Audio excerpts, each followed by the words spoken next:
Cette note circule depuis quelques semaines. Il n'est plus possible d'avoir plus de 3-4 SIM par opérateur, quel que soit votre lieu de résidence au Togo.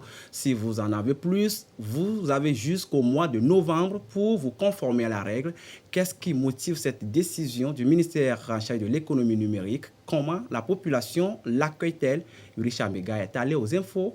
Voici son reportage signé Sandra Ziagui. Les gens appellent soi-disant que il y a ton fils malade, il faut nous envoyer flouze. Le genre de situation qui devient un peu trop courant au Togo. Le plus souvent, un inconnu au bout du fil avec un numéro qui ne l'est pas plus. Ce qui est étonnant, ils ne retrouvent jamais les auteurs de ces arnaques. J'ai de la famille qui a subi ces genres de fraude. Avec la CET, il y a des gens qui appellent les clients pour leur dire qu'ils ont fait un branchement, d'envoyer l'argent par T-Money pour qu'on vienne leur faire le travail. Le ministère en charge de l'économie numérique prend la mesure de la chose. Il n'est désormais plus possible à un abonné d'avoir plus de 3 cartes SIM enregistrées en son nom chez un même opérateur. La mesure est mise en exécution par l'autorité de régulation des communications électroniques et des postes ARCEP. Nous avons eu des discussions depuis plusieurs mois avec les opérateurs, autant sur le plan national que sur le plan communautaire. Et tout le monde est d'accord qu'il faut prononcer cette limitation de 4 SIM pour limiter d'abord les fraudes consistantes, notamment en ce que nous appelons les SIM-box, et ensuite pour des raisons de sécurité. Ça serait plus mieux. Là, on sait que c'est toi qui utilises le kit et identifier immédiatement. Le limiter les numéros à 3 nous permettrait au moins d'identifier les personnes qui seront les auteurs de ces fraudes. La disposition ne s'applique uniquement qu'aux personnes physiques et pour des raisons bien justifiées. Les personnes morales, les institutions, les entreprises, les institutions, qu'elles soient publiques ou parapubliques, ne connaissent pas cette limitation. Suivant leurs besoins, elles peuvent souscrire à des dizaines, des centaines de 4 SIM.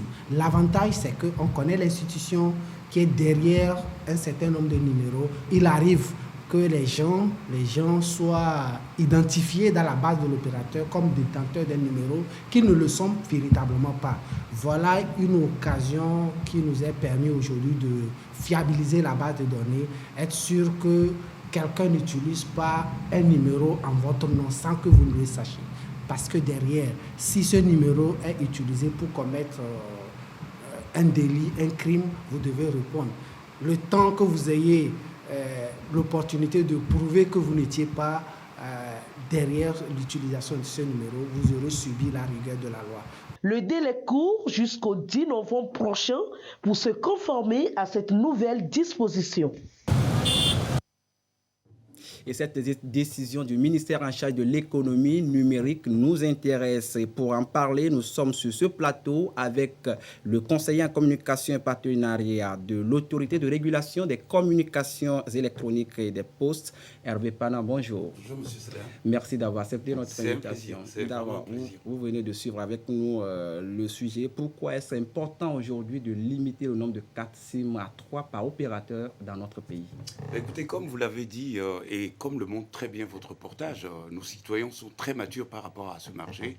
L'enjeu d'abord, c'est sécuritaire. Comme vous avez pu l'entendre, la plupart de nos citoyens se plaignent notamment d'un certain nombre de méfaits qui sont commis via le téléphone. Et c'est notamment des usurpations d'identité, des escroqueries, des fraudes, etc. On en passe. Et le reportage le montre bien que c'est leur première préoccupation. Donc l'arrêté vient en quelque sorte limiter ou bien éradiquer ces méfaits qui constituent en fait des délits. La deuxième préoccupation, c'est une préoccupation réglementaire. Réglementaire pourquoi? Parce que rappelez-vous qu'en 2011, il y avait un décret qui faisait obligation à tout citoyen qui souhaiterait avoir une carte SIM de se faire identifier. Et dans ce cadre-là, cet arrêté vient en fait compléter ce dispositif juridique pour permettre, en tout cas, d'éviter ce qui pollue en quelque sorte ce réseau. Parce que les méfaits polluent effectivement le réseau. Donc, il y a donc un enjeu sécuritaire et puis un enjeu réglementaire. Voilà. Et c'est pour se conformer à une norme qui est internationale finalement. Avoir un nom derrière chaque numéro. On sait à qui appartient ce numéro. Et voilà, qu'en est-il de ceux qui n'ont pas de pièce d'identité? Est-ce que leur parrainage n'est plus possible aujourd'hui? D'abord, avant de répondre à votre question, j'aimerais préciser que la loi est faite pour la majorité. D'abord, ce n'est pas pour traiter des cas exceptionnels. Et ces cas exceptionnels, on sait qu'il y en a pas mal dans notre pays qui n'ont pas leur pièce d'identité. Ce n'est qu'une situation transitoire. C'est-à-dire que si vous avez, par exemple, votre enfant qui a 4, 6, 8 ans, un jour, il sera majeur. Mais il y en a d'autres, ça prend plus de temps. Et effectivement, il y a ce système de parrainage qui permet notamment à une personne qui ne dispose pas pour le moment d'une pièce d'identité de pouvoir jouir. Et vous savez combien la téléphonie mobile est importante au jeu de système d'inclusion, notamment sociale, de pouvoir profiter. Alors là, il faut une caution. La caution, c'est une caution morale qui permet, je réponds de ce monsieur, je réponds de cette personne.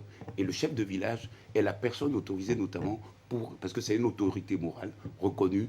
Et je pense notamment à nos compatriotes qui sont dans les villages et qui peuvent parfois être handicapés par ce système. Mais il y a une parade. La parade, c'est notamment de se faire parrainer par le chef de village. Et le ministère en charge de l'économie numérique a donné jusqu'à 6 mois. Passé ce délai, quel serait réservé justement à ceux qui ont plus de 3-4 SIM mais qui ne se sont pas conformés à la règle? Écoutez, ce qu'il y a, c'est que notamment lorsqu'on dit, le reportage ne le montre pas assez bien, c'est 3 cartes SIM par abonné et par opérateur. Ça veut dire que notamment lorsque vous êtes chez un opérateur, vous pouvez être chez l'autre, on en a 2 de téléphonie mobile, pour avoir 3 cartes SIM. Bon, au sein d'une famille, c'est déjà beaucoup.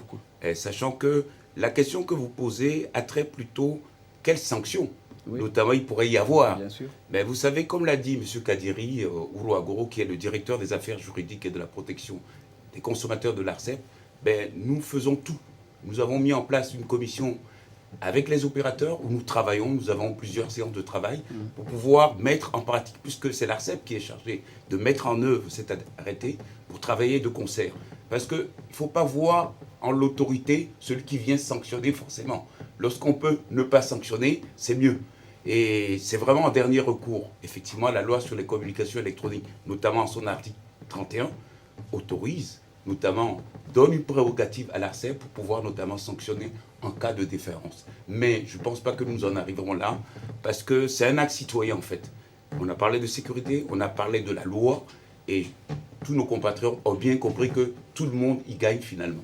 Et vous parlez de commission mise en place. Avec les opérateurs. Voilà. Oui. Comment est-ce que l'ARCEP saura si cette disposition du ministère est respectée au niveau des opérateurs de téléphonie mobile? C'est mis notamment dans l'arrêté que l'arrêté dit entre autres que l'ARCEP peut faire des contrôles inopinés. Inopiné, ça veut dire que l'ARCEP peut se présenter dans la base de données,